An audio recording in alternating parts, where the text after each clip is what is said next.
efficace in questa cosa qui. No, ma dico Buongiorno. la scaletta iniziale, diciamo, cerimoniosa. Io, te, che c'è lì? Sto a capire. Io e te possiamo presentarli con questa, 3 secondi, ok? Ok? Questa è la scheda dei ragazzi, partono i ragazzi e E c'è poi per il parlano tempo? loro. I ragazzi, no, ci abbiamo 2 ore, no? Non Ok. siamo strettissimi, però dovrebbero essere 5 minuti l'uno e cercare di starci. E di qualcuno della facolty non viene nessuno? Good question. Fai 2 telefonate? Non li affari. Andiamo?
Yeah, it's usually in Italy being on time is not a value, no? So it's a pleasure to welcome here Diego Piacentini and Raffaele Lillo.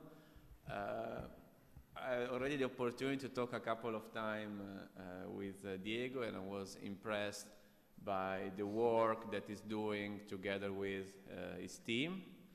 I think that he was a little bit maverick because he accepted this very difficult challenge or try to digitalize the Italian bureaucracy. I had the opportunity to be in Rome. I saw what they are doing, and it seems to me a really excellent and great job. So I thought it would be very nice to have them here in Sant'Anna to see what we are doing and to talk to us of what they are doing and to possibly start to cooperate and collaboration. So I think at this point I give the floor to Professoressa. Yeah, very clear. Francesca Chiaramonte for the introduction of the day. Okay, so welcome everybody. I am very happy to welcome Diego Piacentini and Raffaele Lillo to this initiative, which is one of the first organized by the new Department of Excellence, of which you can see there the official logo. We finally have a logo. So they will be telling us about the digital transformation of the Italian public administration and, you know, where the work is and what's left to be done. Before we get started with them, and this was a bit a crazy idea of mine, but I hope that it'll be useful. We're going to give them a little bit of an introduction to who we are and what we do. Okay, so I've asked a few of you to prepare a few slides to introduce various aspects of what we do here, in particular the 3 PhD programs that are most immediately related to MBID, which are the ones in economics, management, and data science, and then the youngsters of the Complexity Modular Society will tell a little bit about themselves, and Fosca Giannotti will tell us a little bit about So Big Data. Okay? So, in whichever order you guys want, start coming up. If you want, we go in the order over there. Matteo.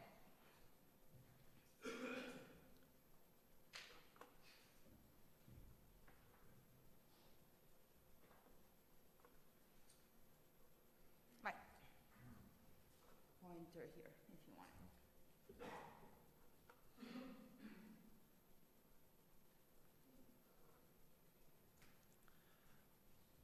Okay, so good morning, everyone. In this very brief talk, I will try to give you an overview of what we are doing in our PhD in economics, which is a 4-year program, which is jointly offered by Sant'Anna Institute, the Youth Institute in Pavia, and the Université de Côte d'Azur. The program is embedded in a high quality, I would say, research environment. Our institute is currently made of 19 PhD students, 12 professors, and 8 research fellows. Has been ranked 2nd in Italy, and the school is ranked 9th in the world among young universities. Historically, we tend to privilege a data-driven approach. So we look at the data first, and then we try to deduce an adequate theory, and then we double-check on the data again. We do research on a wide range of topics. For this talk, I will try to give you an overview of the main ones. One of those is firm industry dynamics, where we try to spot the most important stylized facts and determinants of firm growth dynamics. And we do that by understanding how productivity dynamics works not only at the firm level, but also at the sector and at the country level, and by characterizing the behavior of the most important actor in this field. So, for instance, high-growth firms, gazelles, startups, and their survival rates. Historically, the Institute has been a leading actor in the innovation field of research, where we study how technology and industry evolve and co-evolve. So not only the modes and the sources of innovation, but also their effects on growth and productivity. You can think, for instance, about the impact of research and development activity, or whether patents and intellectual property rights can block or foster productivity growth. Not only the product innovation, but also the productive process innovation. how external sources, innovation coming from external sources might affect the entire dynamics, and how innovation should be efficiently and properly financed. Technical changes, also systemic effects, of course, and we study also those. For instance, the changing nature of labor, but also very easy examples, their effect on wages, employment inequality, and so on and so forth. The other piece of research that we carry out here at the Institute of Economics is about computational macro and complexity. So the typical thing that we do is we build an ABM, an agent-based model, which is a computational model. So in other words, it's a piece of code where you model heterogeneous agents, possibly boundedly rational, which interact and endogenously generate what we call a real-world-like complexity. So to give you a brief example, you can imagine to model heterogeneous firms competing in turbulent markets where they can undertake strategic decisions. Think about, again, investment activity, research and development, marketing activity. Then you let them interact, and in the end, you hopefully get your aggregate result, which in this case would be gross domestic product.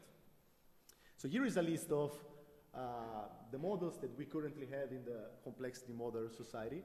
We have 6 pure macro models, the family of the K plus S models, so, which are about couple Schumpeterian competition plus Keynesian demand. And we have others investigating income inequality, bank growth linkages, macroprudential policies, and cross-country growth. We have 3 models about finance issues, in particular intraday trading, investment function analysis, and bank networks resilience.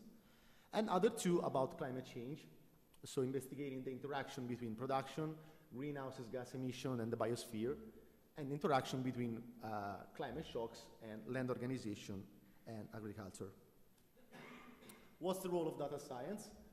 Once you build your model on the theoretical side, once you build your model, you want it to be empirically valid, which means that you want your model to produce data and statistics which resemble, to a certain extent, those that you observe in the real world. And to do that, we typically make use of statistical methods and machine learning techniques. Once the model is validated through a counterfactual simulation experiment, you hopefully get your policy implications. Later talk will give you more details about the digital routines that we are trying to build here. On the empirical side, we have so many challenges as well. You can think about standard data sets, for instance, firm censuses or the orbits data sets, patents data, employers, employee match data, climate change related data, which are getting larger and larger.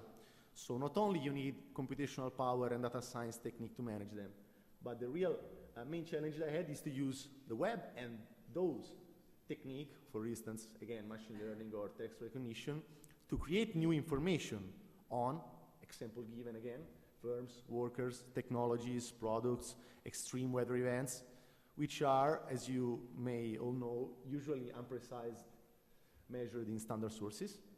And once you get this information, analyze this information and spot relevant relationship among also possibly new variables.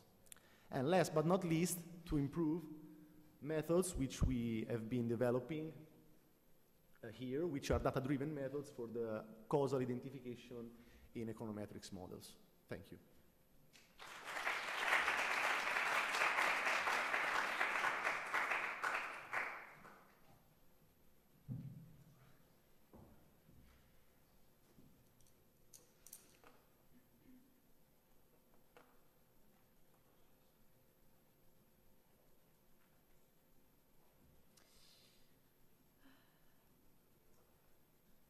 Okay.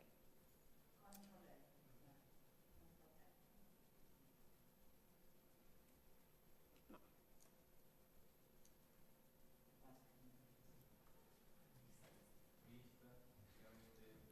So.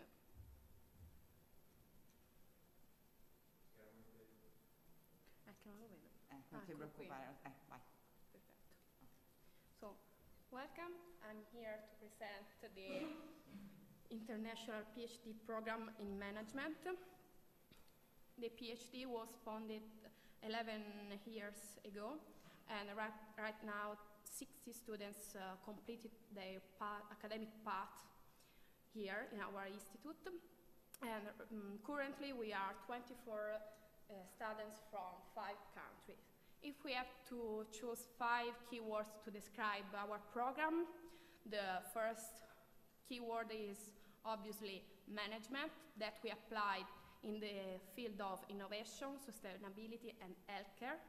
The second word is education, and that's why the PhD provides 13 courses, compulsory courses, related to the 3 main areas of research. Interdisciplinarity, and that's why we are 24 students coming from different backgrounds like economics and management, offshore, but also forestry, urban planning like me, or medicine, philosophy, etc. The last 2 words are empirical approach and contamination. In our institute, we are strongly involved in a high number of projects, international, national, or consulting projects. And even if we are 3 areas of research, like innovation, sustainability, and healthcare, we work together with projects that are cross-area. So the 3 areas of research have specific topics. The first one, sustainability, works mainly on environmental policies, CSR, sustainability development at local scale or at regional scale, LCA, green energy, sustainability tourism and disaster management, and performance evaluation of regional policies. That is one of the topics that we powered in collaboration with the other area of healthcare. The area of healthcare mainly work on the research to support performance of healthcare, performance evaluation of the healthcare system, big data analytics in healthcare, and they do they work on this topic in collaboration with the innovation area. And about the innovation area of research, they work mainly on technology transfer, innovation policies, business model, intellectual property, or university and industry in emerging economies.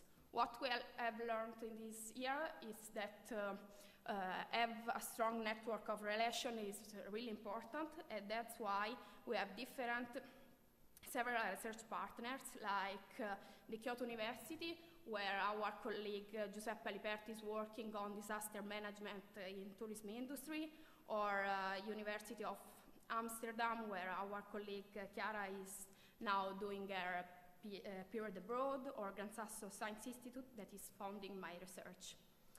Near research partners, it's also important to have industrial partners, and in this sense we are working with COP in terms of CSR, Gucci and Bulgari in terms of life cycle assessment, Contarina, Revet, and UEFA for the waste management side, and Acque SPA in terms of stakeholder engagement. That's all.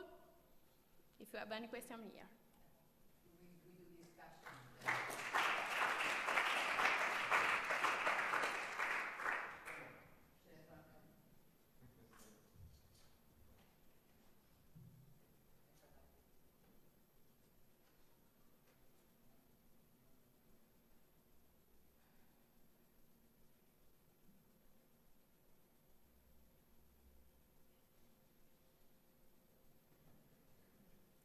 So, hello everyone, I am Cecilia Panigutti and I am one of the students of this new PhD in data science. So this is the first year of this program, so we are all pretty excited and I'm excited to tell you what it is about. Okay, let's start from the PhD ecosystem, let's call it that way, because this PhD was born from the joint effort of several institutions, which are Scuola Normale Superiore, Scuola Superiore Sant'Anna, Università di Pisa, Consiglio Nazionale delle Ricerche, and Institute for Advanced Studies in Lucca. So each one of these institutions brings its own strength in order to allow us, to enable us to pursue our different, really different research interests. Applied science, theoretical science, computer science, etc. So what is the philosophy of this PhD? This PhD wants to create a new generation of researchers that uses the tools of a data scientist in order to advance the knowledge in their domain. So what are the key ingredients of this PhD?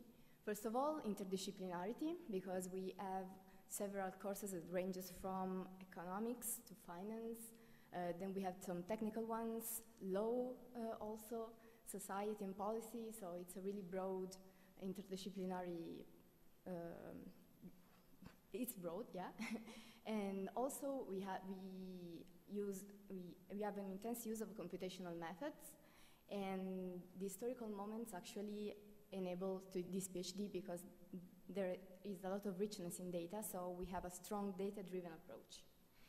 So since this is the first year of this PhD, I want to present to you also my colleagues. So we come from all over the world. We have 3 international PhD students, one from South Korea, one from Armenia, one from Greece, and the other ones come from Italy, and even if we are spread all across Italy. And we have broad interests. We have different backgrounds. We have 3 physicists, but also these physicists have different specialization. For example, I am a physicist of complex systems, then we have medical physics, high energy physics, and then we also have some students of economics. And we also have an architect, urban planner. So this is our background. We come from different areas in the world. We have different backgrounds, but we are all here using data scientist tool in order to advance the knowledge in our domain. So this is it, and thank you.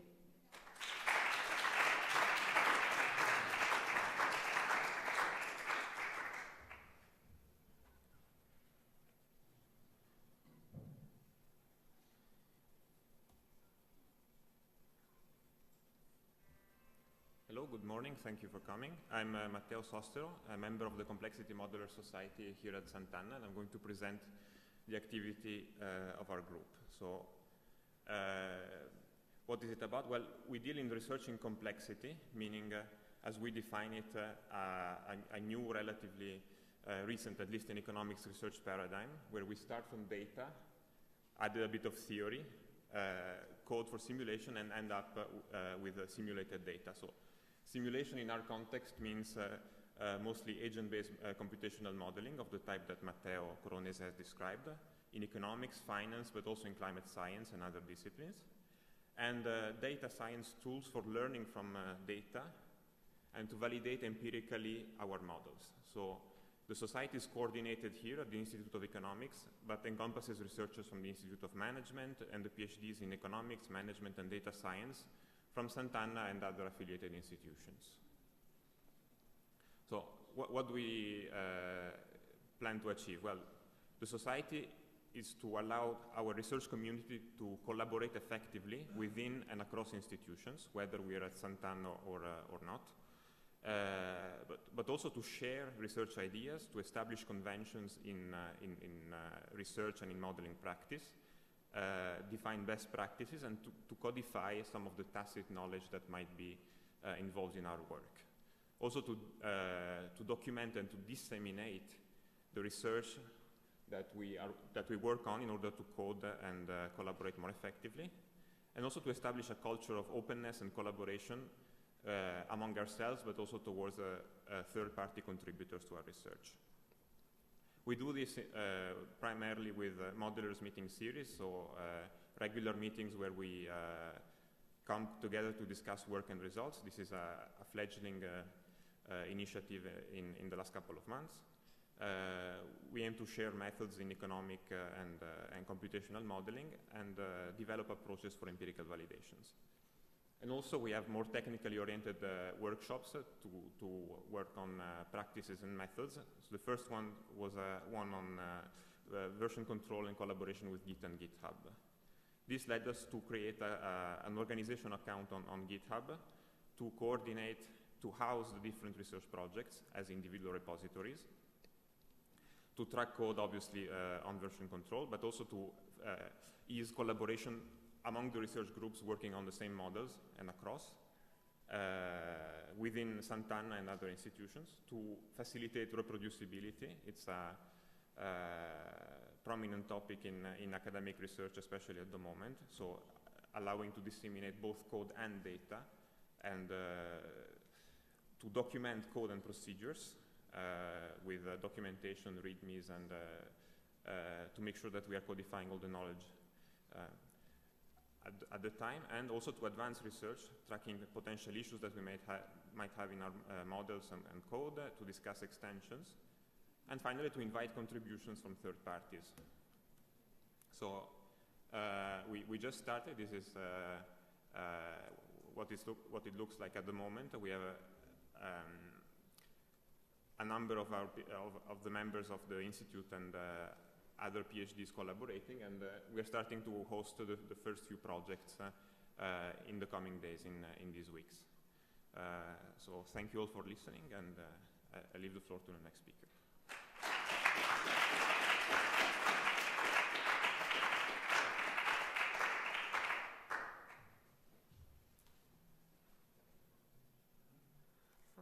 I'm a new PhD student. I forgot my glasses.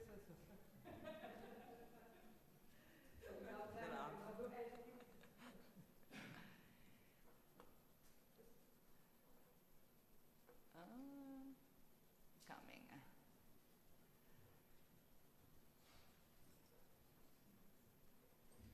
All right. Aspetta, la vuoi in PowerPoint o in PDF? PowerPoint.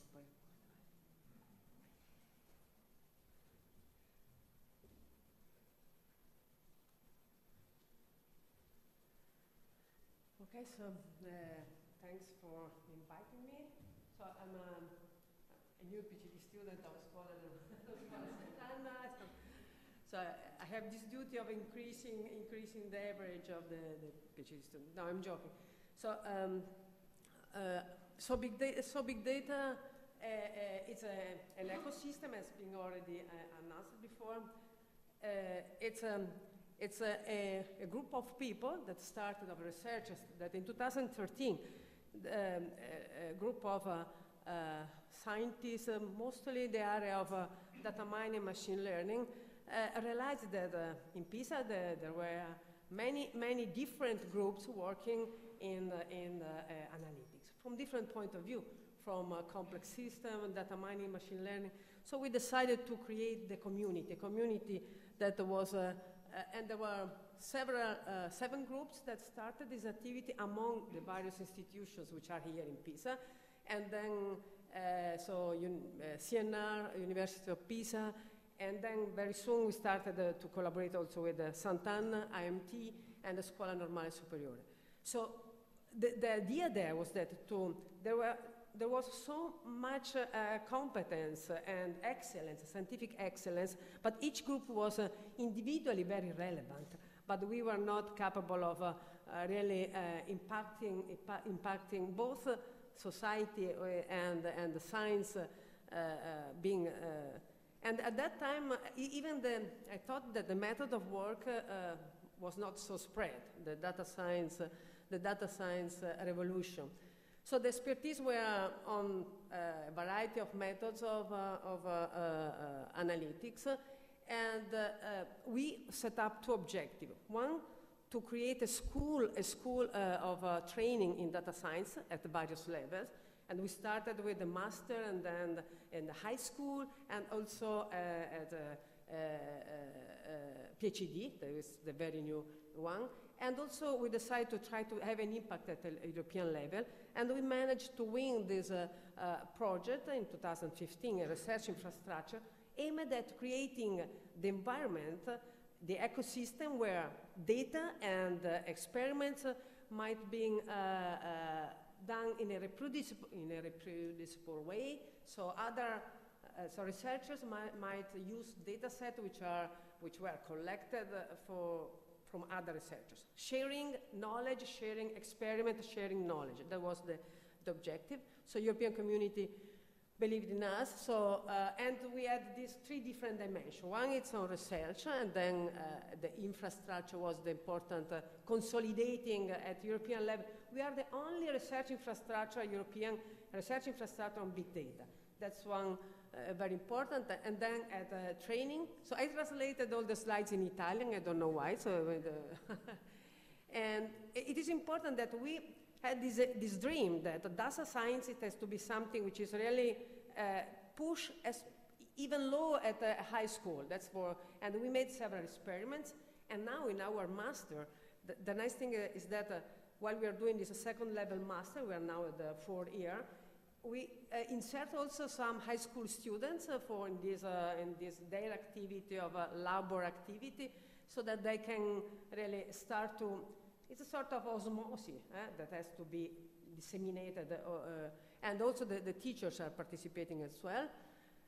And then we also try to increase our impact in terms of valorization of knowledge transfer towards the companies. The industrial partners are important, not only because we are transferring to them knowledge, but they are donating us data. And that's the idea of the research infrastructure. We do some agreement with the companies such that you give us data where we put at work students, and then you can have sort of a first experiment, what can be done with your data. So that's the project. There is an Italian component, which is mostly Pisa and Lucca based, and then there is the European component, which put in network also some other excellent center all over Europe. And what we are doing there is creating the ecosystem, the big data ecosystem, all the methods for data collection, data curation, and offering the data to other scientists, the analytical methods, variety. And the idea is that when some researcher invent a new method, of course, we are used to put this method to our small scientific community. The big step is to try to curate such method and make it open to a wider community, not only to computer scientists, but also to economists, to sociologists. And that's the big step. So try to explain your method and make it usable for an interdisciplinary community. That's the effort. And of course, ethics and the legal framework is an important part. It was our idea since 15 years ago that you cannot really work on data which are human-produced data without also considering all the challenges and the risks and and the constraints which are behind this data. And we are hosting a lot of scientists. So we have funds, so we let a lot of funds for just supporting other scientists visiting us or visiting the other nodes. So not all the funds are for us, are also for other scientists. And then we have several vertical domains where we are doing the research, and the researchers which are visiting us are doing. Those are the 4 ones. So City of Citizens, where mostly all the experiments and research activities related to smart cities and all to involvement of citizens are there. So well-being and economic performance, there it's the collaboration mostly with official statistics, demographers. The idea is to have new way to measure well-being, maybe multidimensional well-being using big data. Societal debates, it's here the researchers are observing how the opinions emerge, diffuse, how, fake news, all these debates is there. And then migration studies. This is another important topic because it's, there are traces, there are sources of data that can say something about how the migration is changing the society. So before the taking the decision to travel, during the moment and the after, so how the integration is happening. So here there is a nice collaboration with the Paris School of Economics, and there is one of the PhD students of the data science who is joined. Now, and we are making a big effort trying to educate responsible data scientists. We put many energies also trying to produce this small mock where the idea is that you cannot touch our data if you haven't done this small course that say you what are the basic of, so which are questions that you have to ask to yourself before doing a data science experiment, and also resources for the legal issues. And finally, but So this is what we are doing, but of course we are researchers. We want also to contribute to shaping the future. So we know that what is now data science and artificial intelligence is posing a lot of new questions to the society. It's changing, so we are shaping the future of our society. So we have to participate to the debate. So we are working on humanizing AI, so explainable machine learning. So we have participated to a couple of G7 reports, trying to contribute what are the topics, what are the suggestions that we want to give to governments for realizing our digital future. And of course, we are not the only ones. So there is an enormous debate so far on artificial intelligence and the transformation of society. So as a group, as a hub in Pisa, we want to participate to this debate. So it's, and that's it. So that's...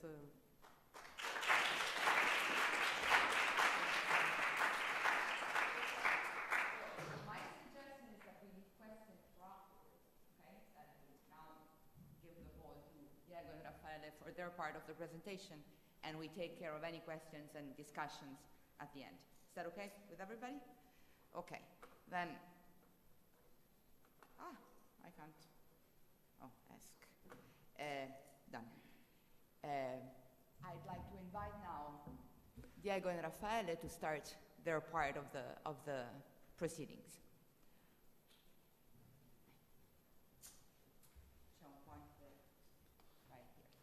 Eccoci qua.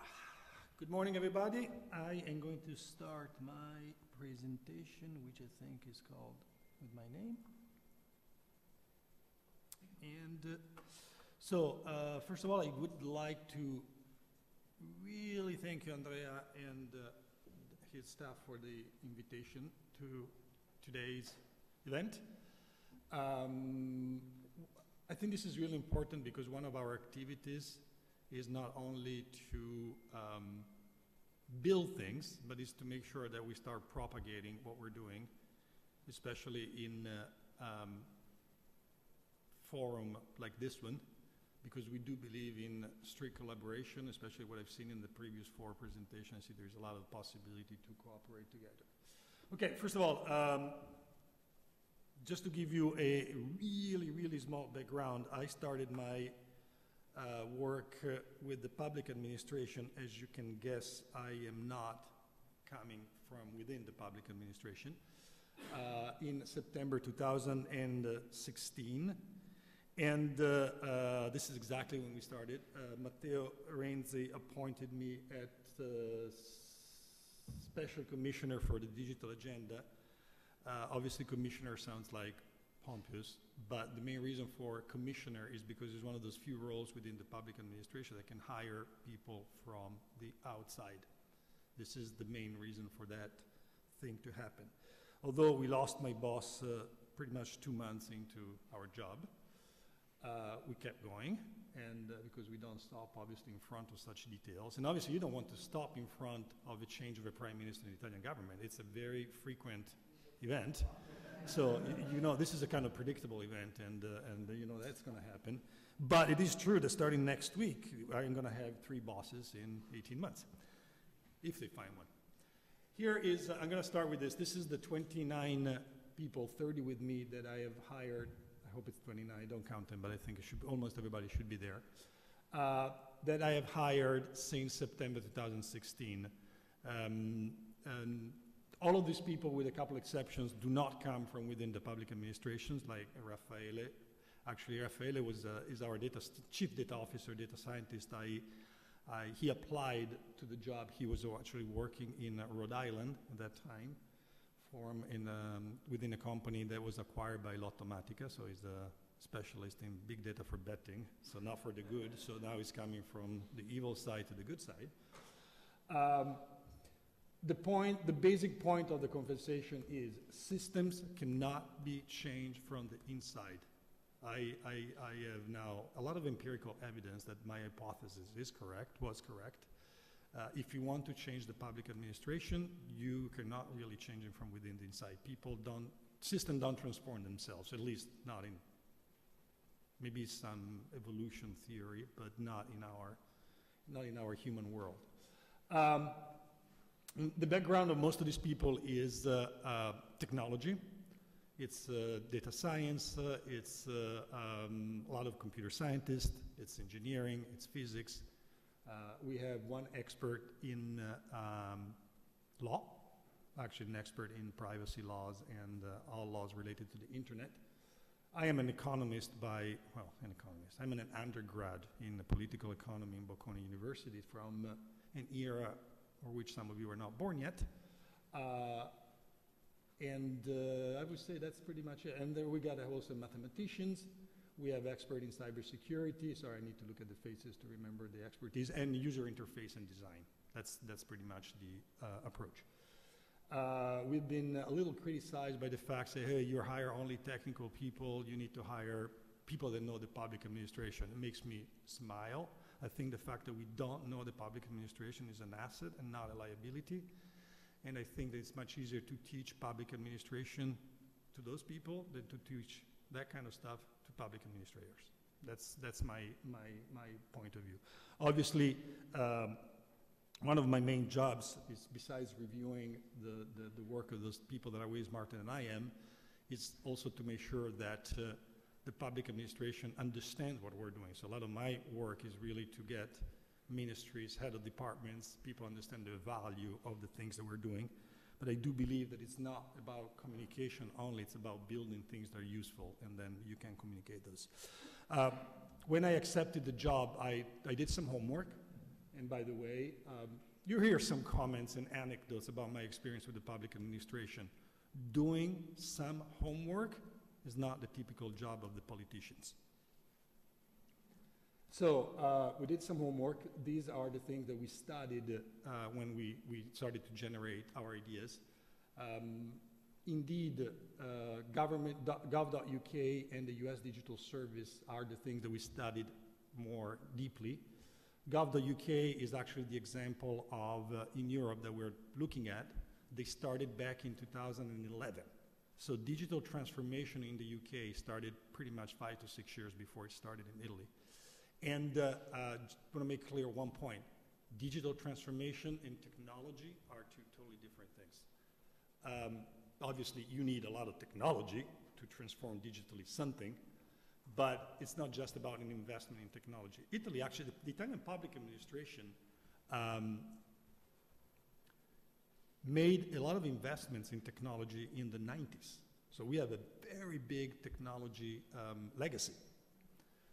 The early 90s were among the most advanced countries in terms of it wasn't called digitalization at the time, in terms of technology investments, mainframe and others. MEF, Ministry of Economic and Finance, was one of the first one in Europe to make those kind of investments. In fact, that helps also to build a legacy. There are still tens of millions of lines written in COBOL, which is fine. I mean, you start early, and it's the same issue that you have in the UK. There are many things that we have in common with most of those countries. During my presentation, I will tell you what is something that belongs to the government. It's a government legacy, and what is specific of the Italian government. You will be surprised, 80% of the issues that we're dealing with are issues that all governments are dealing with. The three largest one being cultural change, procurement.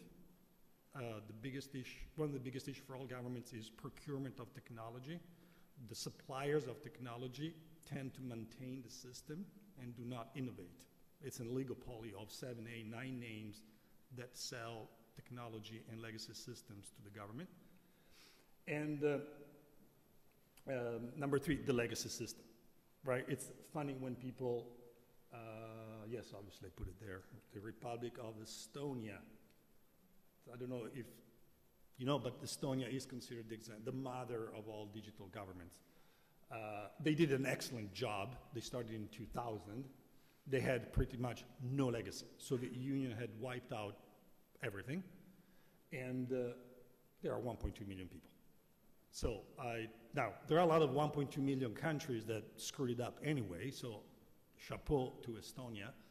But obviously, when I want to compare Italy, I want to compare Italy to the UK, to the US, well, Australia is even easier, to France. Those are our reference points. So that's the countries that we need to look at and do activities with them. A vision.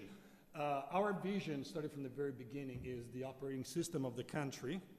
And what is an operating system in country? Here, don't take it as Windows or as a Mac, but as a series of fundamental blocks upon which building services for citizens and enterprises. Okay? So, as you will see in the rest of the presentations, we are really working on building the fundamental blocks and issuing the guidelines for the administration, the 12,000 administrations. An administration goes from a school, to public school, obviously, all the way to the largest ministry, the Ministry of Interior, the Ministry of Finance. So those are the variants of administrations we're dealing with. Mission: make public services for citizens and businesses accessible in an easy manner. So totally different user interface, easy manner. Don't forget, today the relationship, what you see in a computer screen when you talk to public administration is not the thought of someone that started by looking at the product and build it backward, but it starts from a law. It's compliance with the law. This is not an Italian issue. This is a public administration issue in general. Make it mobile. You will see some of the examples. We started to work on existing projects that had no mobile interface. The digital payments product that we'd work on had no mobile interface. It was still thought for a PC. With reliable, scalable, fault-tolerant architecture. Not that most of our products existing before were not, well, the reliability was kind of. Scalable and fault-tolerant, they were, but again, coming from the word where I'm coming, reliable means 99.98%. And this word, when something stays up 80% of the times, is considered reliable. So it's trying to adopt different standards. And based on clearly defined APIs, this is the key. This is absolutely the key, is transforming and evolving public administration that should communicate machine to machine, data to data, repository to repository. And today, instead, it's a manual communication or it's a signature of an agreement to access data. So again, this is pretty much a problem of governments, not just Italian governments. I believe that the friction and the obstacles that we're finding are probably more typical to Italy than to other governments. What is the first thing that we did is working on a plan. It's called the Digital Transformation Plan. This was already part of CAD. CAD is Codice per l'Amministrazione Digitale. It's the code for the digital administration. We are the only country, a Western country, that believes that in order to digitalize a country, you need to have a code. But not a code as in terms of the software code, a code in terms of civil code. So this law was written, I don't remember when, the first version was probably 2005, and has evolved in many different directions. The issue that we had this law with 120 articles, but pretty much there were no tools, no instruments, no anything to follow and build something upon this code. This is typical of Italy. We do think that you can change things only by starting from a law, which is one really of the big issues. So this plan was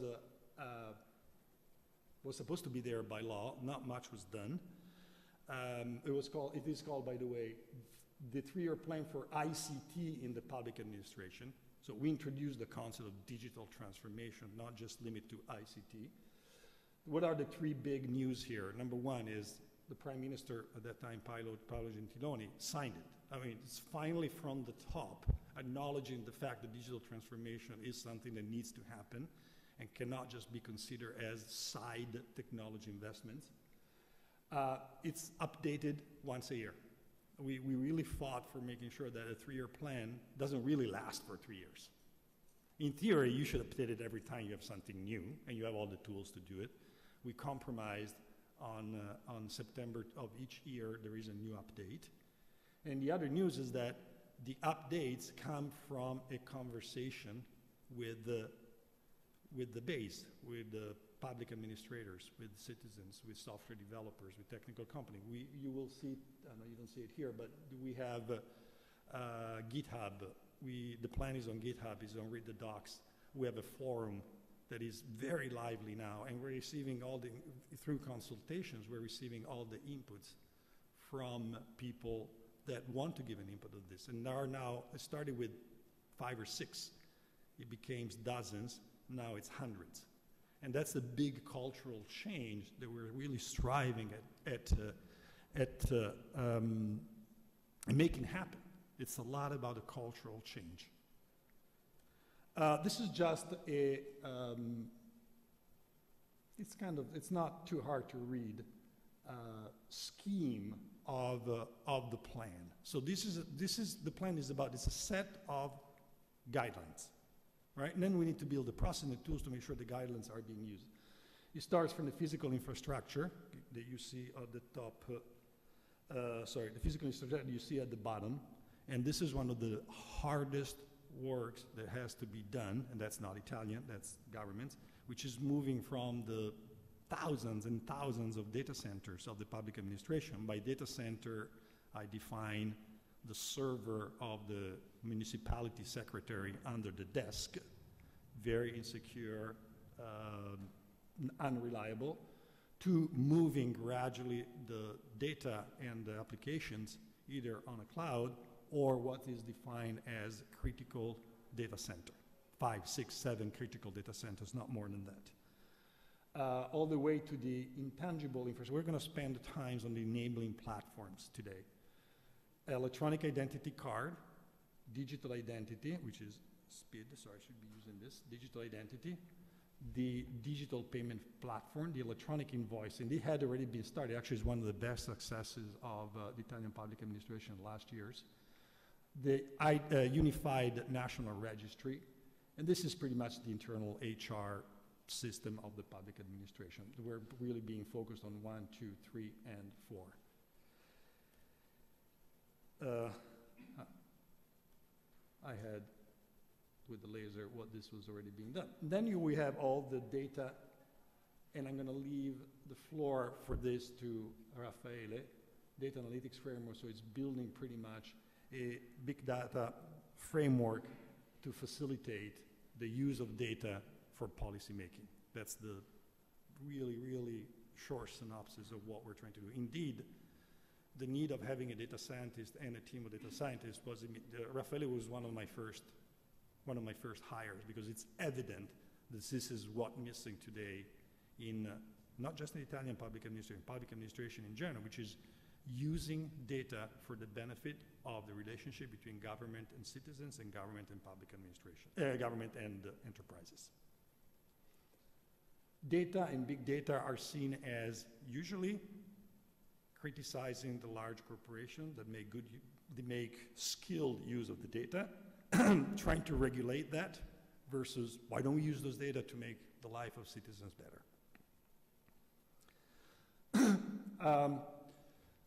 This is our website of the digital transformation team. You're going to see all the information. One of the things that I'm asking in exchange for being here is, if you like what you see, is to propagate what we're doing. You should be our missionaries in that direction.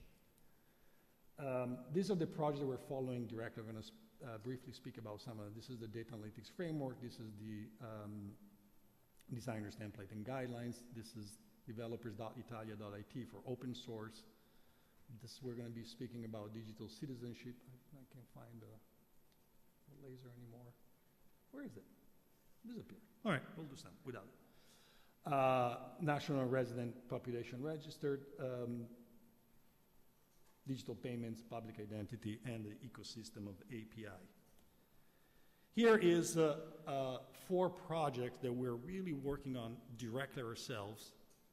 And as you see, the word is relaunch project. For each one of those 4, there was a law, there was sometimes a software, a product, but pretty much nobody was using it. The biggest lack, and this is much more the Italian public administration and all public administration in general, is a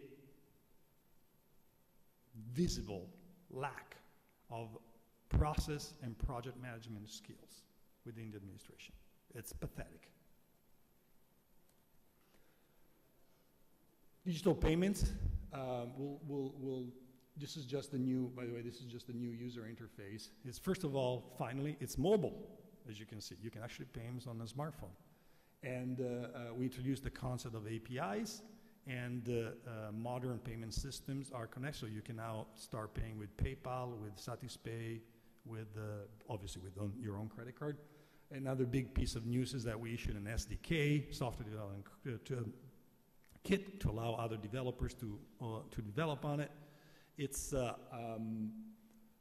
each home banking system except 2 or 3 banks, and this has been a hard work of 1 year. I mean, talking to each bank to integrate their systems within the digital payment part. So you can pay also directly from your home bank. You don't have to go to a portal. You can pay directly for the way you pay normally. This is the unified register, so we didn't have an idea of how to show it modern.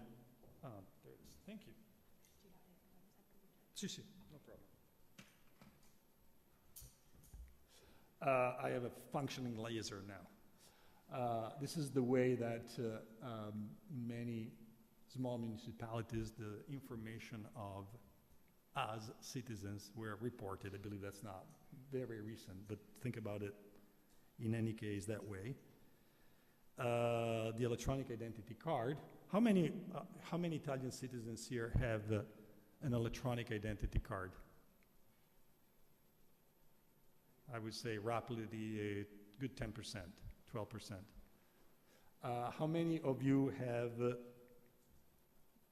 a digital identity? It's another 10%, so we're starting there. Think about it, that all those projects, and I'm really proud to say this one here really started 12 months ago. This is among the 4, the one that was by far more advanced, because it was actually being done by Poligrafico Nazionale, which is actually, it's an industrial process company. They know processes. They know technology, they know processes. Digital identity, and this was absolutely nowhere. So here we are now. This is when we came, and this is typical of Italy. There was a law, there was a product.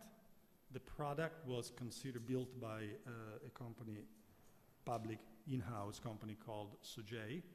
The product was considered done, ready to use. Nobody was using it. And the point is that since the product is built, architecture, and assessed using a methodology called functional points. Who knows what functional points are? Excellent. Don't spend any time trying to understand what functional points are. Let's just keep it that way. I'm not going to spend time explaining. Just Google it, go to Wikipedia, you understand what functional points are. So pretty much the product was ready in terms of functional points, but nobody was using it. What's more important, the fact that nobody was using it or the product was... So we introduced, and I must admit that Sogei came with us. They were ready to be changed. They were ready to be transformed. And I really have to, I was skeptical at the beginning, but they came along because there are technology people working in that. So I believe very much in the high brain and high power of technology people. So when we started, it was only this, we even mentioned it by name, the municipality of Bagnacavallo in the province of Ravenna was the only one that had done the work, 17,000 people. So what did we do? We introduced pretty much project management tools. Not much more than that. We appointed ourselves as program office. The project management tools, I would mention 3, are a ticketing system. When there is a bug, you are the technology person of a municipality, you go into this ticketing system, you describe the bug, someone else picks it up, and he solves it for everybody. This basic project management tool was not used. Send a PEC to the company, when it has the time, works on it, but it resolves it one-to-one. The rest of the companies the rest of the system didn't do it. We introduced program management skills, a software developer, an SDK. So pretty much we made it a normal, workable project. The other piece that was left out, sorry if I'm getting into those kind of details, because I want you to understand that sometimes the issues is not people not wanting to do it. Seriously, you believe in this public administration system where there's someone on the top that decides what to do and not. It's not like this. It's just the lack of competence. So we're trying to fix the lack of competence. That's why it's important for I am being live recorded, right? Yeah, so I might not have a job next week. That's okay. It's fine. It's in this transition job. That's fine. The other piece that was lacking, there are 8,000 municipalities in Italy. I will not go into such level of details in the next project because at the end the common denominator is the same. Those 8,000 municipalities are served. They buy technology services from hundreds of technology companies, which are the ones that actually have to do the job. They have to do the cleaning of the data, the migration of the data, find out what the bugs are. Nobody was talking to them. They were considered like a third exogenous element, like they were a very important endogenous element of the system. So we pretty much start working with them. And here we are today. Obviously, 2.2 million. We have, we have 154 municipalities. That's fun. That's really, I love this because yesterday was 144. So we have a daily tracker on our website. And it's only 2.2 million people living in those 154, but Milano, Rome, and others will come soon. This is in the pre-migration phase, so there are 1,143 to 8.7 million. So by the summer, we'll have a good 1/6 of the population move to ANPR, and we hope to get, by the end of 2019, having the full migration, because as you can understand, it's only with the full migration that you're going to have all the benefits. I'll just give you one example of benefits for the public administration. There are 6,000 transfer of citizens from one municipality to the other every day in Italy. That is managed manually today because the database are asynchronous. They don't talk to each other. They're not synchronized.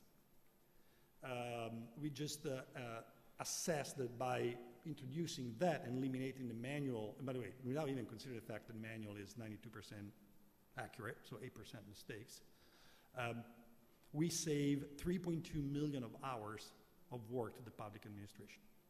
Just managing that little segment of the work. So what we're saying is that most of the things we're doing is eliminating the technological alibi to not do things. Obviously then the municipalities have to change process to support that. But that's where we are, and this is where we believe we're going to be by the end of this year. As I told you, the electronic identity card was already in a good spot. We have 4,600 workstations installed, and we have 3,200 of them issuing an electronic identity card. Population cover, so it's way higher than the 10%. It's now 86% of the populations of Italy live in a municipality that can issue an electronic identity card. 2.85 million that were issued. It issued every day about 7,000 to 8,000. Now, again, I insist on showing these numbers because you would not believe how hard it is to get the data and share the data, despite all the laws on transparency and everything. Yeah, you can be transparent, but if you build obstacles, like technical obstacles to the transparency, is that what we're trying to do? Again, if you go on our website, you'll see all our efforts to get the data directly. And initially, they did not want to give us access to the data. They wanted to send us a PEC with the data. PEC is the electronic emailing system, certified. This is the payment, similar situations. We started in January 2016, was 93,000 transactions, so nothing going through the platform. We are at 9 million transactions going through the platform as of this month for a value of 1.2 billion euros. It's still very, very small. The payment node, and the UK just launched a similar project, is an innovation. This is, I mentioned Italy as on the reverse of what you normally think of Italy.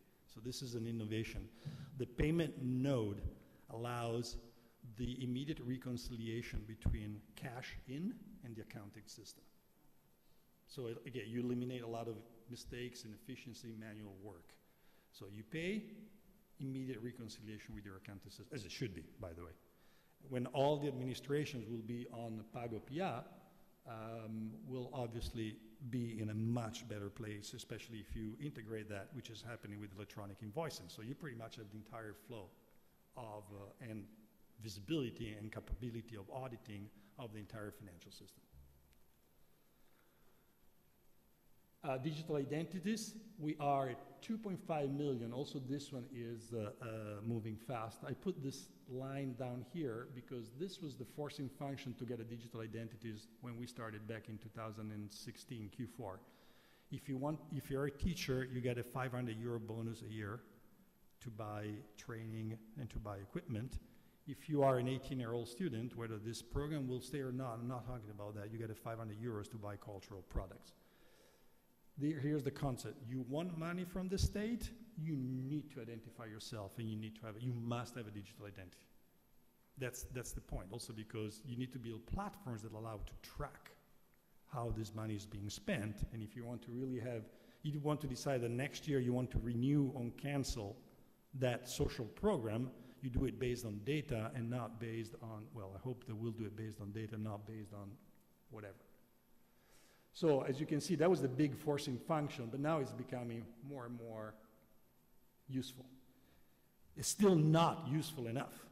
We need to get to 80% of the Italian population to have a digital identity in the user. Now, INPS, the welfare agency, and ADE, the tax agency, have built the digital identity within their programs and their systems. Now, that's very interesting because when I joined, I was told, oh yeah, but we already have, both for the payment system and the identity system, we already have thousands of administrations that use it. And I say, well, define use it. Signature of the contract.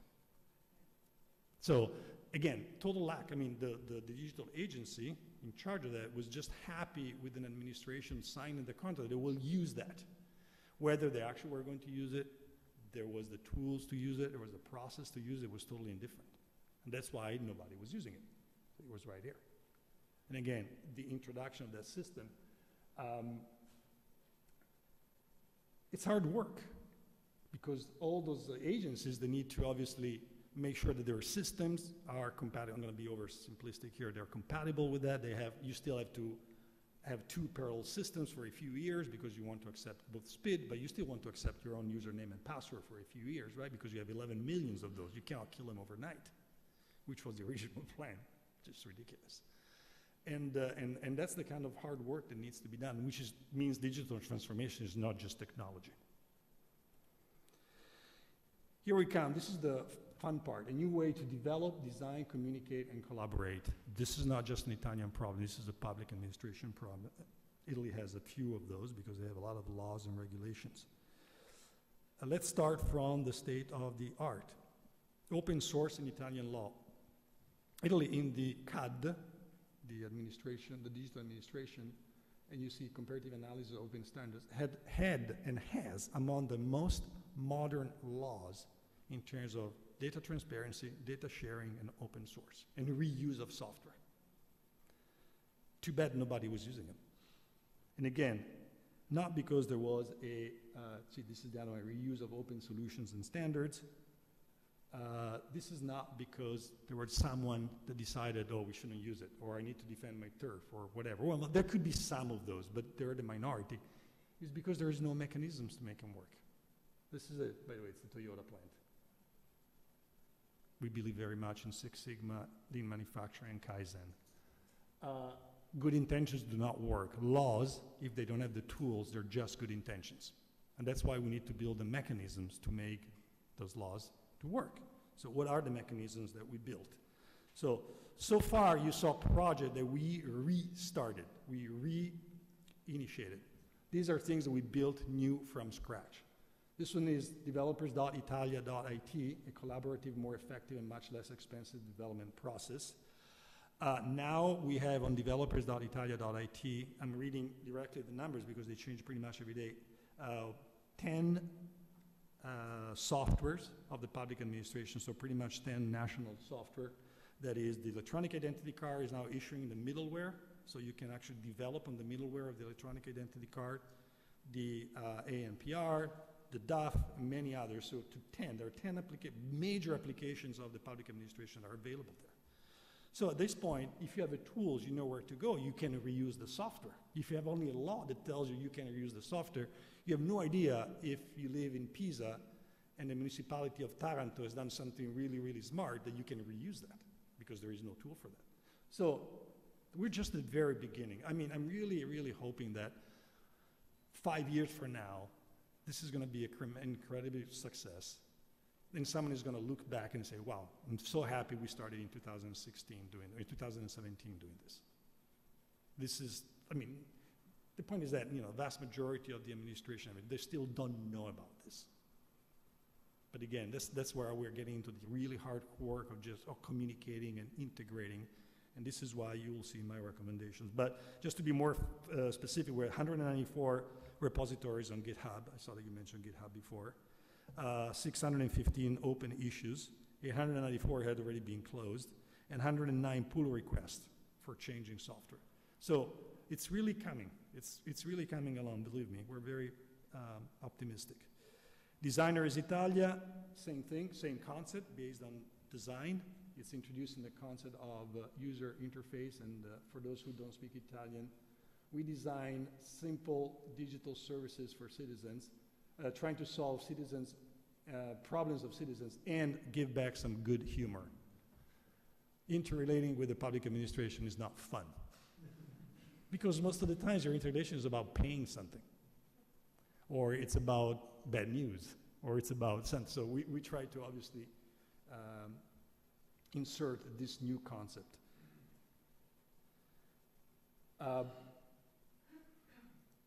This is a, I don't know how to call it, circolare, how do you say it in English? Anyway, it's a set of instructions about a technical product. This is about the digital identity, where you see the typical legislative approach. You don't speak Italian, but that doesn't matter. You will see that.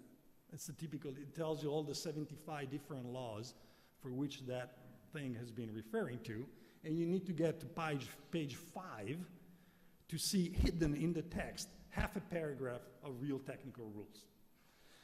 And we changed that. Everybody always tells me, you cannot change that, you need to do that. And I say, well, we keep doing that, but we're also going to do this. And this is Docs Italia platform and a team of tech writers. We actually have hired tech writers to provide in one place the documentation for the technology operating system of the country.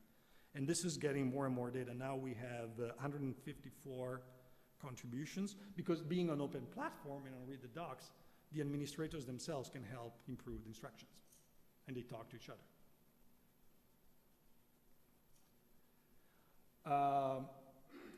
Using the same tools, we're now getting into the open consultation.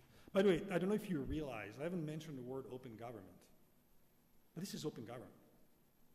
This is open government, not, we talk a lot about open government in conferences and in seminars and everything, but this is open government as it is, real.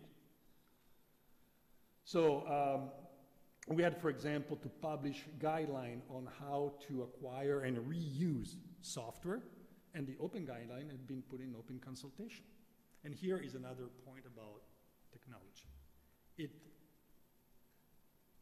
I don't use the word eliminate, but it definitely changes considerably the purpose of middle layers, representatives. You have a lot of associations in between. And those associations had a sense to exist because they would represent what a vast base would think. And by representing and categorizing, obviously, since you just place yourself on the minimum common denominator on the average, you always misrepresent. Now, you can go directly and get, it's a concept of, you know, big data versus statistics. You can now, you don't have to use averages or samples, you can just look at all the data. And the same thing happens here. So mid layers need to reform themselves. They need to get more modern. And the Forum Italia is pretty much the forum where citizens, civil servants, and technology vendors participate in the conversation about software, documentations, regulations. And again, it started in April 2017 when we published Developers Italia. And now we literally have 1,700 people, of which 436, they're very active. By active, by the way, I don't mean signing up. It means I had at least one contribution in the last 30 days. So it's become, for being a public administration forum, it's becoming a really lively forum. There are 816 topics that are open and 9,200 messages that are generated for an average of 11 messages per topic. I insist on sharing metrics. Pretty much nothing is measured in the public administration. We really want to introduce the concept of measurement, because if you want to evaluate something, you need to be able to measure it. And not going to spend much time here. It's GitHub, you know what that is. And so besides the documentations, you get access to the source code of the software to improve it. On this note, and talking about a new way to collect, use, analyze, and share data, I'm going to pass the baton to Mr. Lillo, but this is just an idea of how data are represented in the public administration. They're pure silos, they don't talk to each other. So that's the problem we're trying to solve. This is not typical of Italy, this is typical of all governments. And I will start from the data analytics framework that by law, now we have a law on data analytics framework, it's called Piattaforma Digitale Nazionale Dati, and we're trying to make it live. I think I'm going to, yeah, come on over.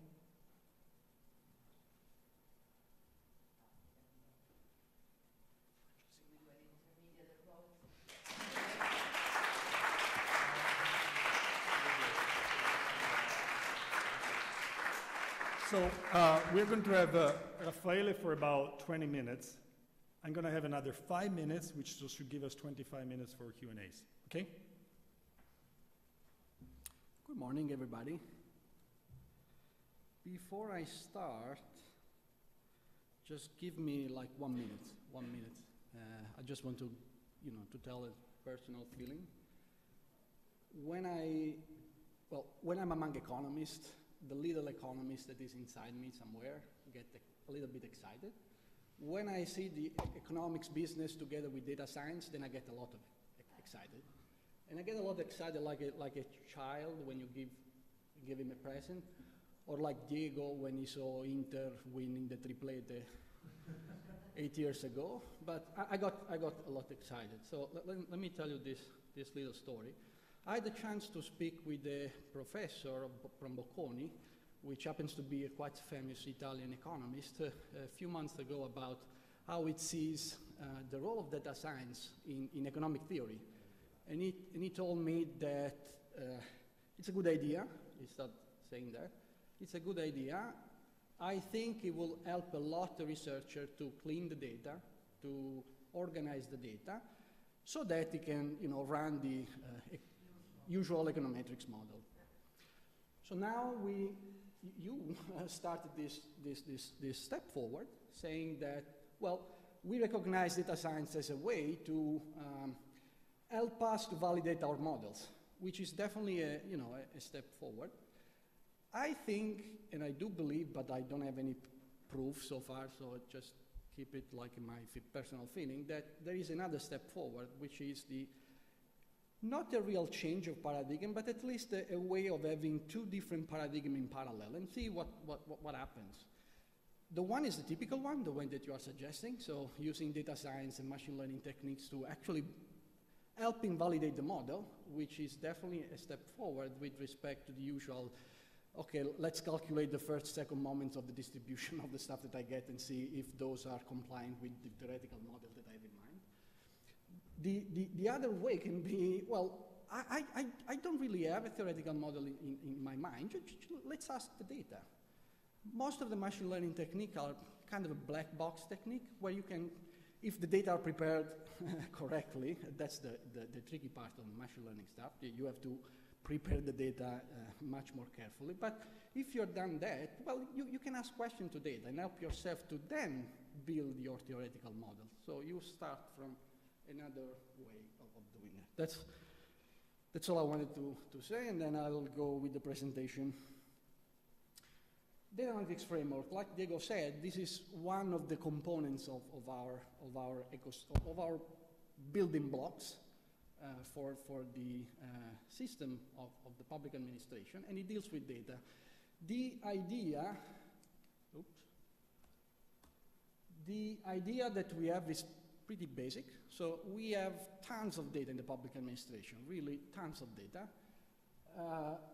We should use this data to extract information such that we can use those information for better policy making, to help building better service to citizens, so on and so forth. So a really basic assumption. We have a lot of information, why don't we use them?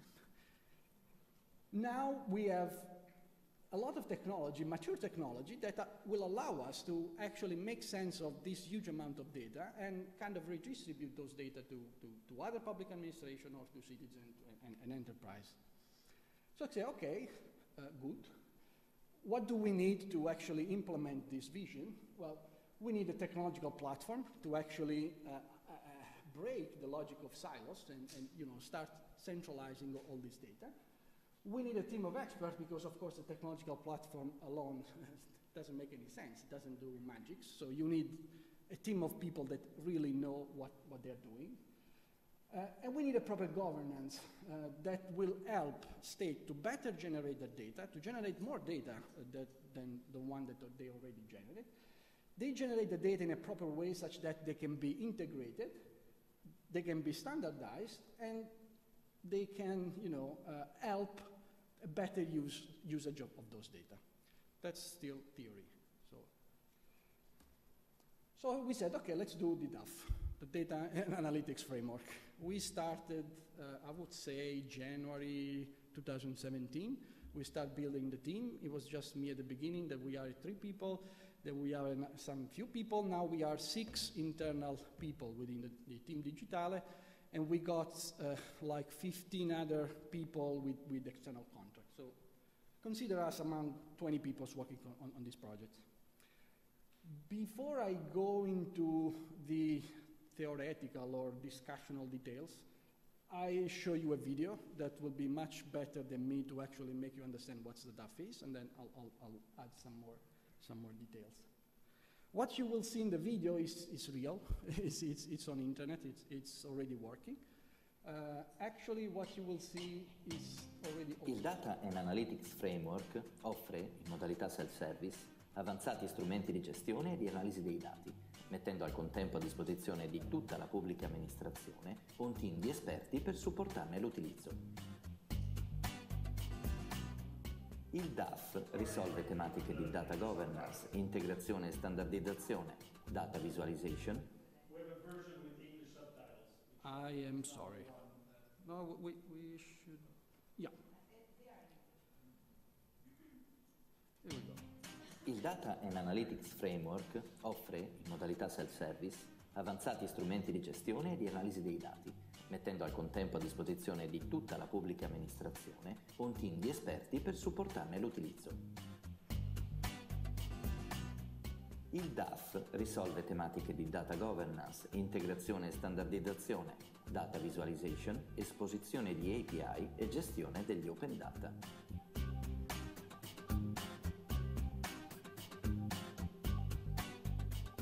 È un servizio aperto a tutta la pubblica amministrazione, ai cittadini e alle imprese, che possono accedere alle sue funzionalità attraverso un cruscotto di gestione ed un sito pubblico, il Data Portal.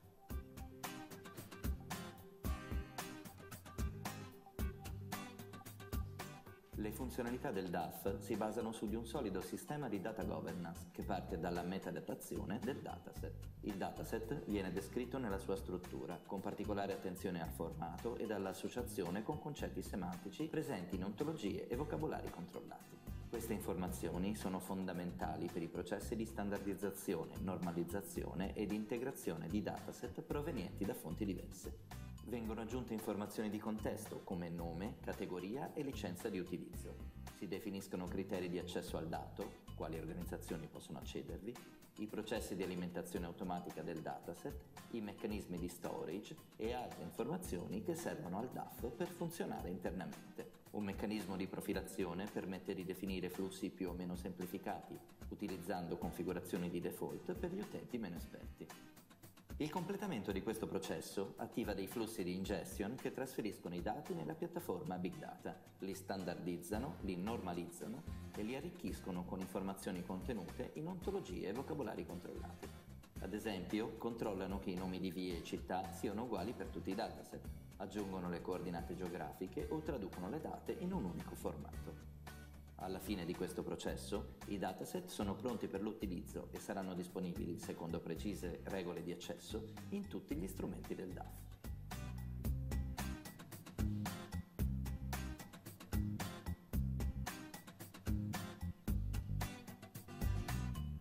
Si potrà scegliere lo strumento di analisi più adatto al proprio scopo.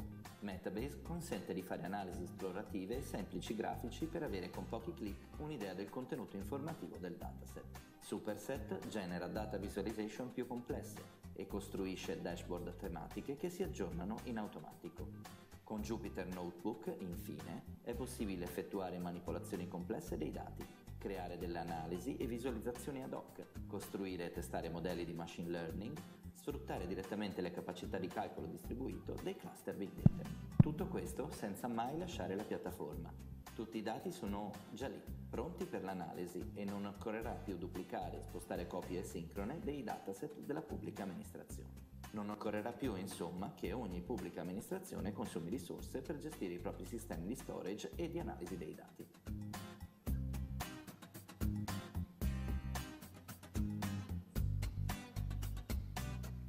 Il DAF non offre solo capacità di analisi, infatti permette la creazione di nuovi prodotti basati sui dati, data applications, e di utilizzo dei dati in applicazioni di terze parti via API. Ogni dataset e ogni modello di machine learning espongono automaticamente application programming interfaces, API appunto, che permettono per esempio di semplificare i procedimenti amministrativi e le interazioni con il cittadino, recuperando i dati necessari già disponibili all'interno del perimetro della pubblica amministrazione.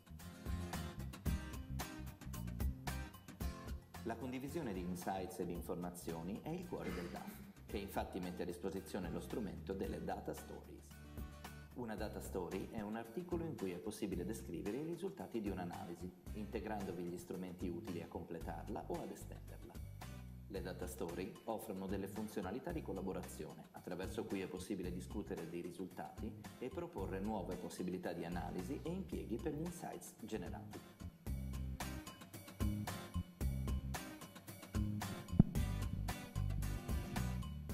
Il DAF contribuisce a migliorare la qualità degli open data e il servizio offerto ai cittadini e alle imprese. Infatti, gli open data creati dai flussi gestiti nel DAF avranno una struttura e una metadatazione standard e coerente, saranno più facilmente ricercabili e potranno essere utilizzati immediatamente con logiche machine to machine. Inoltre, il Data Portal non è soltanto un catalogo di open data, ma una piattaforma che aiuta a diffondere gli insights contenuti nei dati e a stimolare la collaborazione e la partecipazione dei cittadini.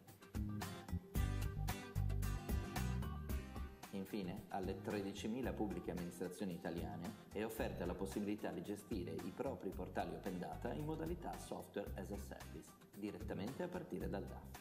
Le pubbliche amministrazioni possono personalizzare il layout grafico e avranno immediatamente a disposizione un sito che mostrerà solo i propri dati e le proprie informazioni, insieme a tutte le funzionalità native del Data Portal nazionale. Ciò si tradurrà in importanti risparmi di spesa e semplificazione delle attività delle pubbliche amministrazioni.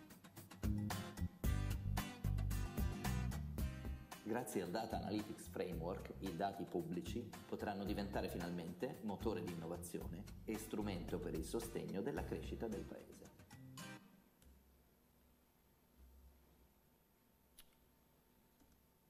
Okay, so I hope this gave you like an idea of what the data analytics framework is. Now I'm going to give you some more details. So the data analytics framework is a combination of three elements: a big data platform to do all the usual stuff you do with a big data platform, so organize the data, manipulate the data, and so on and so forth. and especially redistribute API. This is not really typical of a big data platform. This is something that we are building by ourselves that will allow us to actually give to people, civic hacker, or even startup, a way to interact with the data within the platform in a programmatic way. A team of data scientists and data engineers that actually make the platform work, try to understand the needs from the public administration, and then, of course, evolve the platform. And a third element, which is crucial, is laws and regulation that actually make this activity possible in Italy. Before the introduction of the 50 ter, the Article 50 ter in CAD, like Diego mentioned, which happened at the beginning of January, these activities were not possible at all in Italy. Not even Istat could do this, because there was no public administration with a mandate to actually do this activity. So now it's possible, thanks to some new regulation that we try to, that we accomplished to make, even though we were under attack. So somebody tried to change it, and we react. So far it's still there. What do we do with the DAF? We thought of these basic four goals, which are interoperability, making all the data speak with each other, and most of all, making the public administration access data they do not have. So basically, breaking the logic of silos. Democratizing data, so working a lot of the open data part of the story. Open data and API and data visualization, so all the work we have done to build the data story, to build the API, to try to solve the entropy that there is in the open data movement. I don't know how many of you are, familiar with the open data in Italy. I believe it's still a mess. There are a lot of data, like more than 16,000 data sets, but it's difficult to understand what they are. They do not talk to each other, so it's a mess. Because we believe that if we solve this problem, then maybe people, researchers, enterprises will start, making use of those data. There are information that they can use for research, for making new businesses. This is happening somewhere else in the world. Why should happen in Italy, right? Data products, it's one of the outcomes of the first two objectives, which is actually creating pieces of code or programs that leverage machine learning models or other statistical logical models to expose functionalities to an end user. The end user can be another public administration. Just think of what you can do if you train a model that will predict or help you to predict who are the tax evaders in Italy. You can do a more targeted checks on those guys. Or other model or other data products that are more thought to be toward citizen and users. Finally, we believe in the crowdsourcing, so in all the open source movement. So by making the open data working well, the API working well, and to spreading the word through data story, we believe that this could be an incentive to a lot of communities out there that wants to start using this. So we believe into this crowdsourcing stuff. Those are the challenges that we are facing. Some of them we face, some we are still facing. The most important one, in my opinion, is the organizational and managerial challenge. So making public administration understand that just having data in their own silo is not having a power. If you have no idea what to do with your data, if you don't make your data integratable with the other data, if you don't make other guys use your data, you are something that theoretically has some value but practically has no value. But this takes time. So this takes time for them to adapt to this concept. There are a lot of roles in public administration that do this, so they want to preserve themselves. So it's a challenge. Human resource is another challenge, which is good for you because there is a lack of data scientists and data engineers or experts of data. And this is true, of course, for the private sector. It is even more true for public administration, because public administration has less tools to incentivize this scarce resource to work within the public administration. Technology is, of course, a challenge, but I think it's the least complicated one. There are already technology out there which are kind of mature. We have people that know how to deal with this. It's a challenge, but it's a manageable challenge. And again, the legislative challenge that I mentioned before is still a challenge. We have to adapt to the new privacy regulation. We have attacked from different outside of the public administration that want to change the law. It's still a challenge. This is what we have done to overcome this challenge, to try to solve them and start building the data analytics framework. We started with the Piano Triennale, so we formalized the data analytics framework as one of the components of the strategy, of the national strategy, and we did that soon. We did that in January. I put that chapter in the Data Triennale, in the Piano Triennale in January. That was then approved by Gentiloni in May. We started soon, even before the Piano Triennale was out there, working on the prototype of DAF. So we started developing the prototype. We started again with a team of 3, then we scale up. We released the first public version, which is still in alpha even now, but we are continuing developing. So we released that in October, and we are doing pretty much one new release every 2 to 3 weeks. We started an experimental phase, so together with continuing developing the platform, we are working closely with some public administration to actually prove them that this framework works. So we are integrating the data, we are working with them to solve some use cases that are coming directly from the public administration. And we did the institutionalization of DAF, which is, I guess, at halfway. So, because we did the law, so now there is the law that tells that this exists and is possible of doing, but we still need to implement the second part of the law that says that by December 2018 we need to, to give the DAF to one public administration that will live forever, let's say, because we have a fixed mandate. So in September, at least in this current environment, in September we are done. So in order for the DAF to keep going, we need this to be put somewhere in the public administration so that it can continue working. This is something Diego is working on. All this with this end goal in mind, which is basically nothing new. It's something that in the business sector has been done at least since 5-7 years. Which is the creation of this office called the Chief Data Office, which is an office which is horizontal to all the public administration. And by being horizontal, it can leverage the knowledge that it gets from all the public administration and try to build policies that make sense for all of them. So it's basically a central place where you think, you design policy related to data, you centralize some common non-domain specific tasks in order to avoid each public administration, each of the 12,000 public administration do the same task every time. Data preparation, data collection is a mess. Just imagine this. Let me open this parenthesis. The way the public administration exchange the data now is by one-to-one contract.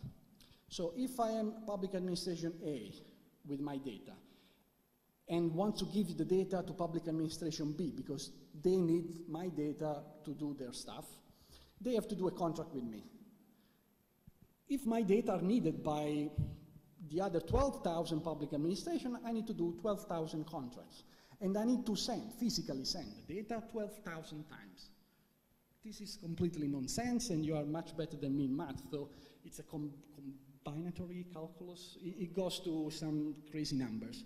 If every public administration wants to share that data with other public administration, it goes. So the idea here is, okay, give me the data once. I will normalize the data. I will put the data into an environment that allows other public administration not to exchange data, but to access the platform and use the tools within the platform to do whatever they want. That's the let's say the practical, one of the practical goals.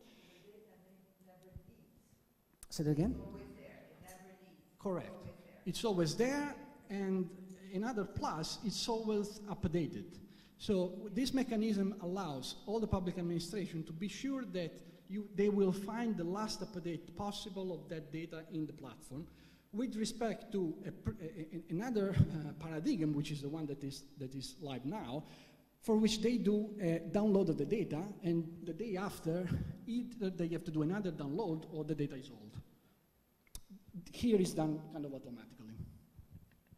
And then your economy, so that I don't have to explain to you the economy of scope and scale that this kind of platform can reach. So let me go ahead. I will skip this because I guess I'm a little out of time. So, but this is the high-level architecture of DAF. It's a little bit complicated, but I mean, if some of you are interested in technical detail, I'm always available to talk. This is the data portal, the public data portal that is live now. So you can go into this URL. You can start using the DAF if you want. And we also have a private version where you can log in. Everybody can log in, from public administration officers to citizens, and everybody will find the same kind of tools that we offer. The only difference between a citizen and a public administration officer is the access to data. Of course, public can access to open data. The public administration can access pretty much to everything. What can be done? Let me skip this one because it's kind of generic and I don't have time, but I want to tell you what we are actually doing right now. So now we are working a lot on platform because there are still features that needs to be fine-tuned and needs to be introduced. And we are focusing a lot on platform now because we are a bit behind on the institutionalization of DAF. So instead of working with the public administration, we said, okay, let's invest our time into still improving the platform. We are working a lot on data quality standards and to solve the open data problems that I mentioned to you before. This is the first time I actually advertise one of the initiatives that we are doing, that we want to do, which is the Data Hackathon. It's an hackathon that we are organizing to be started, the online version, the beginning of July, and lasting after mid or the end of September. And then we have another hackathon, which will be the on-site version, that will be done, I guess, the 19 and 20 of October in Rome. And the hackathon will be about solving a business kind of challenge. So we have a group of business partners that want to participate to this hackathon, and will post on the platform real business use case and ask data scientists out there to solve these use cases. There will be good prizes for those who want. So we want to give economic incentives to participate. We also want to have people that are not so technically data scientists, because we also want other, part of the population to be engaged in this. So we thought also on other kind of challenge that we call side challenge. Of course, they are related to data, but they are more open and less technical. Those kind of challenge will be more about public services, public good, data philanthropy, like we call this way, and some idea to start building what we call data economy. So this will be pretty much the scope of the hackathon. We will start advertising this by the end of the week. So I'll keep you posted, and I hope you guys want to help us and join us. And then we are working on other use cases, like the neighborhood map. We want to use all the geo-referenced data to actually give back to citizens and policymaker information about what is happening in neighbors. and we want to implement what we call an urban index or something like that to give information about what is the quality of life in all the neighborhoods. Another use case is an analysis that we are doing on the public contract to see what's going on with the public contract, which is, as you might imagine, a big kind of issue. And related to that analysis, we thought that a data application that is suggesting which enterprise a public administration might want to contact to solve some problems, it's possible with machine learning techniques. We have another use case that we have done, requested by Regione Toscana, which is about classification of documents. This is normally done by humans. This can be done by machine learning, so we implemented it. And then we have another social media monitor sentiment analysis use case that we have done. Thank you.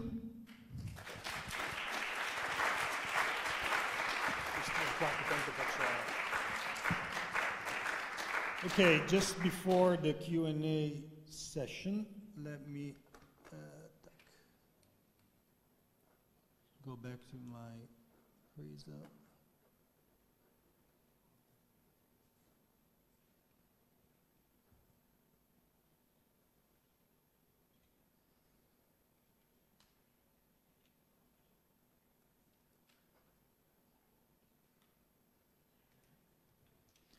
So it's always interesting to share a few anecdotes of the things we've been observing in the past 18 months. By the way, we intensively use Slack as our survival mode tool. And we have opened, among all the thematic channel, a channel called Anecdotes. When we leave, we'll make that channel public. It's going to be a lot of fun. Why am I telling about this? Not only to make the conversation a little more lively, but also to tell you what we and all the people will need to face for transformation. It's going to be a generational change. We're not going to be doing things overnight, for sure. This is an example of Italian bureaucracy, and that's the really hard part to digitalize. The original tweet is in Italian. We translate it in English. I lost the state bar membership. So, state bar membership card. I'm not talking the passport, okay? In Italy, by law, you need to report it to the police. You just don't need to say, I lost it. That nobody trusts you, so you have to go to the police. For the replacement, you need to file at the police station. From the world of the internet and digital identity, you plunge into the analog world of endless waitings at the police station, where the only sign that are still in 2018 is a song from Ravazzi, the phone ringtone of one of the agents on duty. I can add one similar to that, which is a citizen of a municipality in Tuscany, by the way, wrote to us saying, I was really excited today because I could, for the first time, pay the parking of Comune on my app. It was called Tap and Park. I paid it with my app. I came back and I had a fine, a ticket from the police. And the reason is, and he had to go to 3 different offices, is because, do you remember the process management, the project management? The municipal police was not informed by the technology department that this app was actually working as of that day. And nobody changed the processes to accept that. See what digital transformation mean? Another one. So this is the proud comune of Carovigno, who now accepts SPID, but to complete the qualification process, which you already been identified, you have to present yourself at the office of the local authority with your ID. I don't know whether we should laugh or smile. We're going to end up. So this is all the things we're doing. What are they going to be used for? So what we're trying to build, and we're going to test a very pre-alpha version of this app that pretty much manages communication, payments, documentation, preference. If you think about it, that's pretty much what you need to have to communicate and to transact with the public administration. See if the, oh no, it doesn't work. Okay, there was a small video that was taking you step by step through that. But again, imagine a world, and we position that world in 2022, where I just need to have an app, io.italia.it, that will pretty much allow all, because of the API, because of the interoperability rules, because of the things you saw in the previous slides, will allow each public administration to interact with the citizens and the citizens to interact with the public administration on that app. And please keep in mind all of this, as I said, propagate what we're trying to do, and we're going to open it for questions.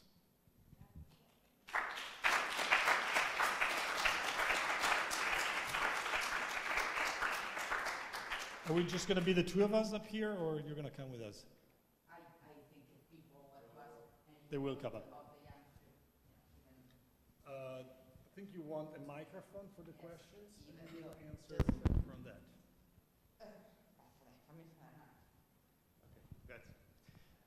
Okay, thanks for the excellent talk.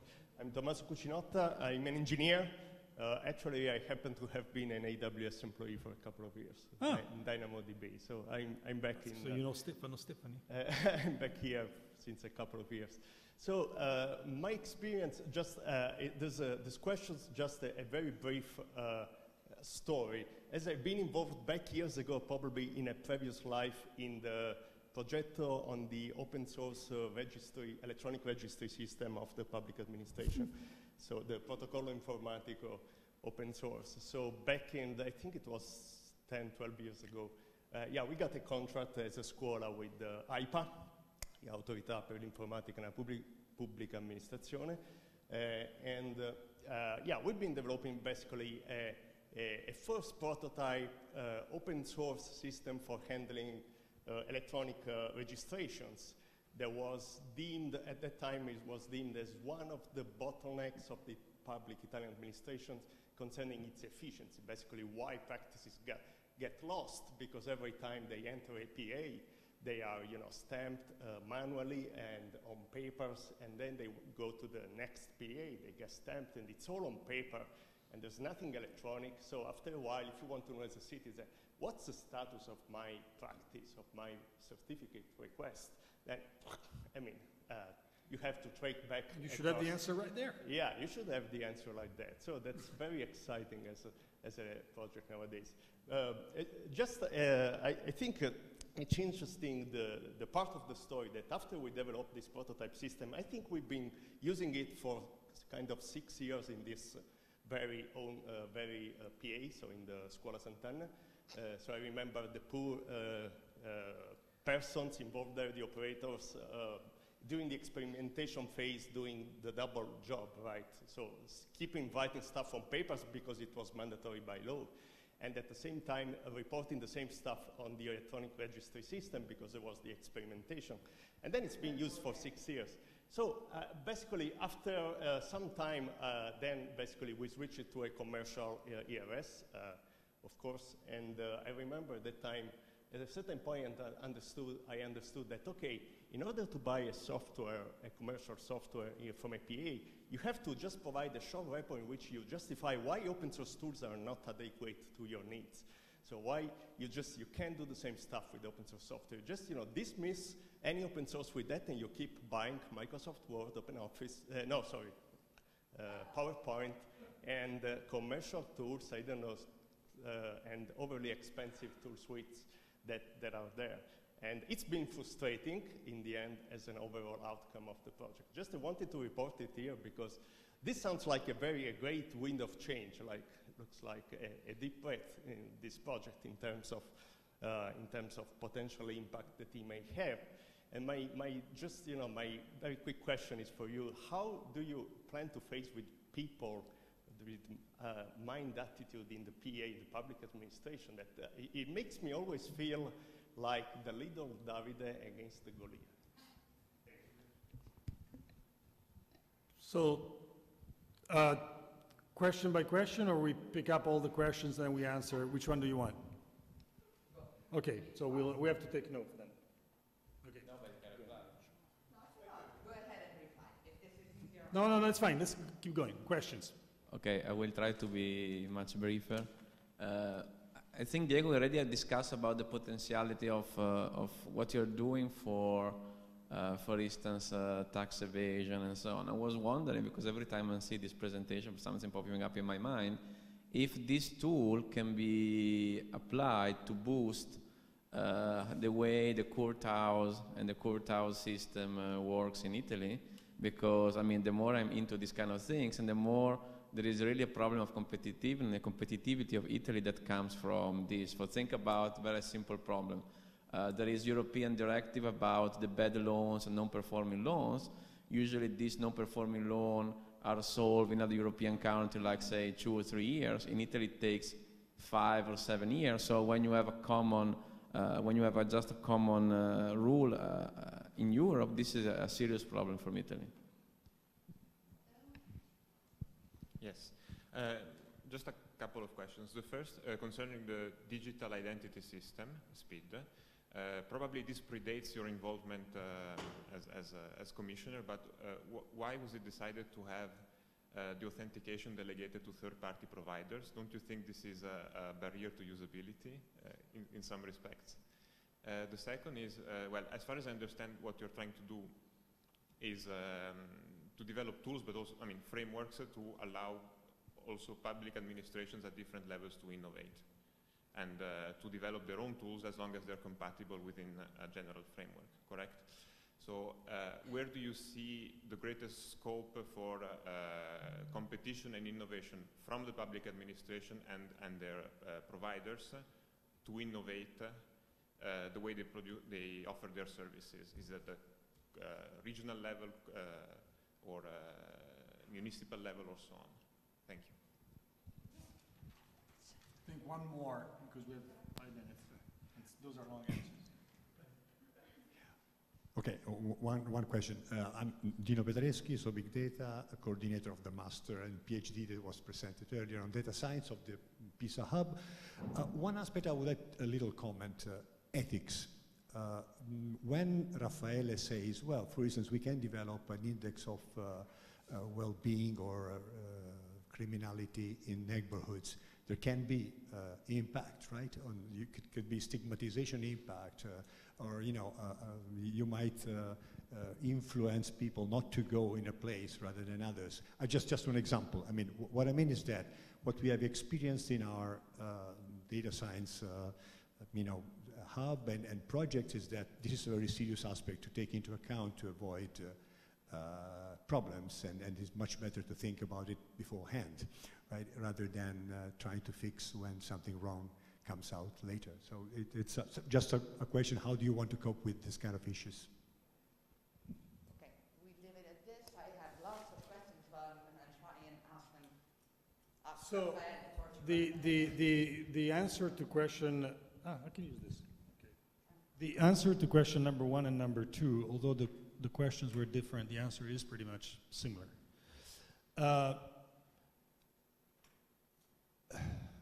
As I mentioned in the conversation, I think it's going to take a whole generation to see all of that happening, because the cultural change within the system is of an enormous magnitude.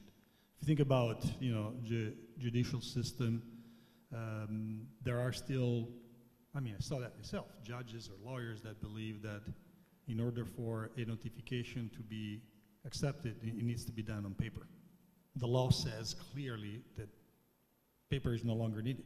You can just send it on an email, and in some cases on a certified email. What are you going to do, arrest all those judges? I mean, no. I mean, you just have with patience wait for the evolution of what's happening. And that's going to be the most important part. This is why I believe that the digital transformation must be embraced at all levels of the transformation by the top. You do not transform a private company unless the CEO starts believing in that. It doesn't delegate to the IT manager. The same thing has to happen. I mean, the Prime Minister, the next Prime Minister, and the ministers of each department must embrace this, all of that you've seen, if you want to make it material change. So in your case, Andrea, if the Ministry of Justice that will come on board doesn't believe or doesn't see this as a priority, things will not change. It will be just, some bottom-up, some occasion. People ask me, so how do you select the departments that you work with or the cities that you work with? Well, we actually don't select them, they select us. We work with the ones that want to work with us. Now, at some point, and there's a big critical mass of those, at some point we'll exhaust the people that want to work with us, and we'll need to start working with the people that don't want this to happen. And this is why you need top-down leadership. Believe me, I'm a big believer in open source, and I want to declare myself, I don't think it should be, by the way, everything open source.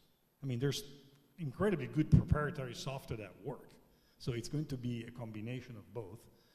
But it must be a top-down approach. And the political people, the politicians, the ministries, the prime minister must understand that you change this country by changing the public administration and the bureaucracy. And you change the public administration and bureaucracy by building great tools of digital transformation and imposing those tools. When those tools work, because that's the other issue. A lot of the things you saw, they were just not working. You cannot impose something that doesn't work. So those things will happen, and this is like me. I'm just talking to 20 people here, 30 people, and a few others that are listening, but the next prime minister must understand that this has to be continued. This was Renzi's, whatever you can criticize Matteo for anything, that was his great intuition about the fact that you need to have digital transformation to transform. And good politics cannot stay good if the bureaucracy wastes all the goodness of that good politics. That's the message. Digital identity system. When the law about speed was made, well before we came, this decision was, and this is another appeal for the next political environment, had decided that digital transformation in Italy had to happen at zero cost for the public administration. Now, on one source, I'm a strong believer that innovation is driven by constraints. The biggest innovations were driven by constraints. Here we probably went a little too far. So the digital identity system, the reason why they ended up in creating a market of private digital identity providers, which is, by the way, it's not just Italy, the UK has done the same in other countries, is because of that constraint. When I came on board, you couldn't go back and change the law. We just tried to optimize. In fact, a lot of the work we're doing is to optimize the user interface. Because today, if you've done a speed, you need to choose among 9 identity providers. And you don't know why you have to choose one from the other versus me choosing for you. And that's what we're trying to tell citizens. But we're just constrained by that initial constraint. The tools to innovate in competition and innovation, as I said, let me give you the example of ANPR. As I told you, one of the big misses was that the hundreds of software companies that were selling to the municipalities were not involved in the project. With the involvement, they now have much better tools to innovate upon those platforms. If we can incorporate all those platforms into the digital transformation of the public administration, there is going to be a huge market for the private world. And this is unavoidably will keep growing. Now, obviously, you need to be a smart company. If before your service was to keep the analog registry surviving, now that we are fixing the survival mode, you need to be smart enough to build services upon the new modern system. So it's moving from just intervening to fix issues to drive innovation. With ANPR, with the National Public Registry, and with the API system that we're building upon it, there is going to be a humongous possibility for the private world to innovate. And the same thing for the digital identity with the middleware. And the electronic identity card with many more systems. So we need to educate also the private world to move from keep selling old systems. That's also the other issues. Many private companies, notwithstanding their reuse, keep selling the same product and invoicing multiple times the same product to different administration. So yes, we, government, must change that. But there is an appeal also for the private companies to stop thinking administrations are stupid. Well, some are, but not all of them. Ethics, that will try to answer to that question in 1 minute. It's really, really hard. However, I just disagree or have a different opinion than you on one thing, which is it's better to preempt those issues than facing those issues once they happen. That's pretty much what you said. But anyway. I'm for responsible innovation, not against innovation. Okay, but anyway, the point is that some of the issues that might happen, you simply don't know about them until they happen. So that doesn't mean you should have building, again, the mechanisms to at least intervene immediately if something happens. The auditing system that says, wow, that technology now is allowing us to do things that are kind of scary. Because this is started in other countries with a little bit of lead time, right? So we Yes. actually also have some. But I think it's really, it's political leadership. So we work with and we want to be regulated by the privacy authority. We want to be regulated by the GDPR. We absolutely want to be regulated. That's not a problem. The point is the quality of the regulation, the time of response to the regulation, making sure that the cure is not worse than the disease, because that's the main issues with some regulations. They're much worse than the disease they're trying to fix. So it's an ethical responsibility of the entire system. And this is why, and I'm going to close this, the next generation, in my opinion, of politicians and administrators, we need way more data scientists than lawyers. I mean, seriously. I mean, I hope I'm talking here to the next class of politicians and administration, because governments come from laws and tend to be governed by lawyers. And that's a big issue. And I have perfect friends and perfect love for all lawyers, don't get me wrong. But the point is that their modus thinking and their modus operandi is so different that we don't want to be governed. I mean, those problems are hard problems to solve. And you need to have a great cooperation between humanistic world, the legal world, and the scientific world. And they must come into the administration. China is going to kick our butts as Western world because they're capable of attracting in the government, in government roles, incredibly skilled technology people, which were not in the Western world. And that's not just an Italian problem, by the way. So in training, we need to train these people jointly where possible, right? It's a big, I applaud Bocconi University that has, and all the other, that has introduced, I don't know, Python language programming into the basic economic courses. And I applaud the philosophy departments that will also allow that, but also the computer science department that will teach philosophy to their students. So it's multidisciplinary approach. It's a long-term solution. I mean, hopefully you're going to be the political generation of the future. We need that. But it's, and that's where also education and the leader, the political leader of the Ministry of Education must understand that.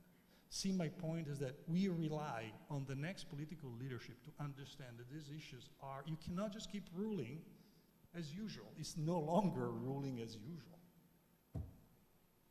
Too bad I have only a few people listening to me, but we'll try to keep. Thank you very much.